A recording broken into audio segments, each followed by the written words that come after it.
नमस्कार, मैं हूं मदन गुप्ता स्पाटू, एस्ट्रोलॉजर, चंडीगढ़ से।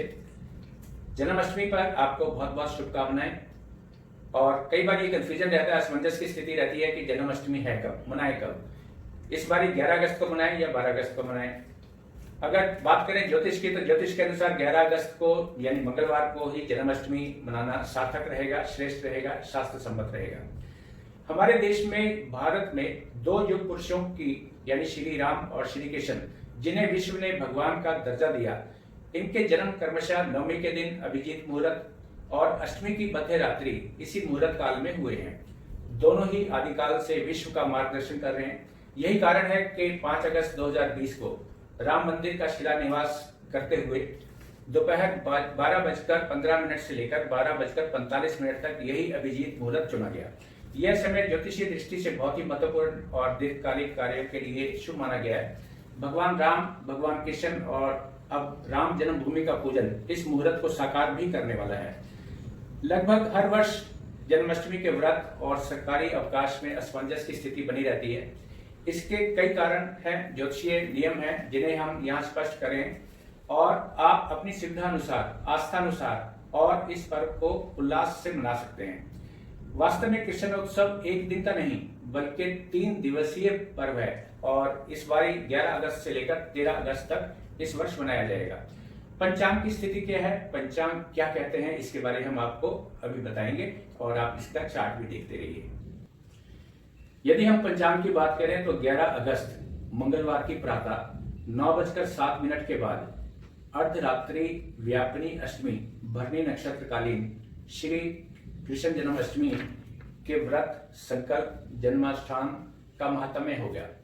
स्मार्त अर्थात गृहस्थी लोग, जैसे हम जैसे लोग हैं, इसी दिन व्रत का आरंभ करके अगले दिन 12 अगस्त बुधवार को व्रत का पारण और जन्मोत्सव मनाएंगे। यही श्रेष्ठ, उत्तम और शास्त्र सम्मत रहेगा, यानी 11 तारीख को।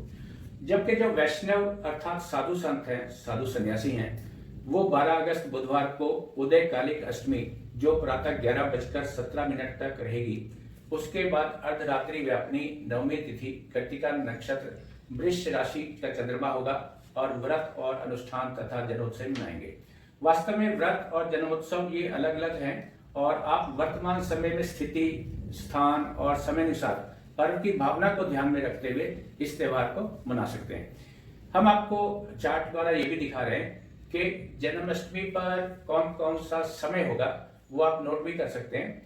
तो हम बता रहे हैं 11 अगस्त को जो निश्चित पूजा का टाइम है वो 00:04 से लेकर 00:48 तक है, यानी 11 अगस्त की रात को हम व्रत रखें तो तोड़े किस टाइम, रात को 12:04 से लेके और 12:48 पर। और 12 अगस्त को 11:15 बजे पारण होगा इसका। और रोहिणी नक्षत्र, वैसे माना यह जाता है कि जब भगवान कृष्ण का इस अष्टमी पर जन्म हुआ था उस टाइम रोहिणी नक्षत्र था, वृष राशि का चंद्रमा था। लेकिन इस बार थोड़ा सा समय के अनुसार बदलाव है कि जो रोहिणी नक्षत्र वो समाप्त हो जाएगा और रोहिणी नक्षत्र रहित जन्माष्टमी रहेगी पहले दिन। और अष्टमी तिथि आरंभ हो रही है 11 अगस्त को 9:06 पर और अष्टमी तिथि 12 अगस्त को 11:15 बजे खत्म हो जाएगी। तो इस बार जो 2 दिन का त्योहार है, यानी इसमें मतभेद एक कॉमन मैन का हो सकता है, ज्योतिषीय दृष्टि से कोई मतभेद नहीं है। तो आप अगर मोटे तौर पर बात करें तो आप 11 तारीख को यानी मंगलवार को व्रत रख सकते हैं और 11 तारीख की रात को इसे तोड़ सकते हैं। 12 तारीख को यानी बुधवार को आप चाहे मंदिर जाएं सुबह या इसका जन्मोत्सव मनाएं। ये भी बता दें कि मथुरा और बाकी काफी नगरों में जो जन्माष्टमी मनाई जा रही है वो 12 अगस्त की मनाई जाती है। तो आप अपनी आस्था अनुसार, अपनी सुविधा अनुसार आप कृष्ण जन्मोत्सव मनाइए और इसमें मंदिर जाइए। व्रत रखना चाहें तो रखिए, जिनको स्वास्थ्य की कुछ प्रॉब्लम है वो बेशक व्रत ना रखें। भगवान कृष्ण का गुणगान ही काफी होता है और मंदिरों में तो झांकियां होंगी। आप जब मंदिर वगैरह जाएं तो सोशल डिस्टेंसिंग का भी पालन करिए और जो भी नियम बताए गए हैं इस कोरोना काल में उनका आप जरूर ध्यान रखें। बाकी हृदय से ही भगवान की स्तुति होती है।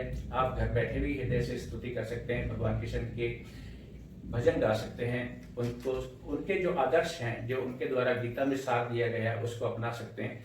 आप देखेंगे कि भारत और बहुत सारे देशों के अलावा काफी जगह भगवान कृष्ण को अनुयायी माना जाता है और भगवान राम के भी आदर्शों का पालन किया जाता है। और आने वाले समय में तो अगर हम कहें कि राम राज्य भी आ रहा है और भगवान कृष्ण की जो गीता का सार है वो पूरे विश्व में और फैलेगा, भारत और आगे बढ़ेगा, राम राज्य भी आएगा और भगवान कृष्ण के आदर्शों का भी पालन होगा। आप ये वीडियो देखते रहिए। अगर आपको अच्छी लगती है तो इसको सब्सक्राइब भी कर सकते हैं, अपने मित्रों को बता सकते हैं, आप हमें ईमेल कर सकते हैं। ऐसे ही व्रत, पर्व और ज्योतिषीय जो पर्व होते हैं, ज्योतिषीय कुछ चीजें होती हैं, उनको हम अपने वीडियो द्वारा आप तक पहुंचाते रहेंगे। आप हमें ईमेल कर सकते हैं ताकि आपको लगातार हम अपने कार्यक्रम की सूचना देते रहें और आपके ईमेल पर और व्हाट्सएप पर भी भेजते रहें। मदन गुप्ता स्पाटो को दें आज्ञा और कृष्ण जन्माष्टमी की आपको एक बार फिर बहुत बहुत शुभकामनाएं, हार्दिक बधाई।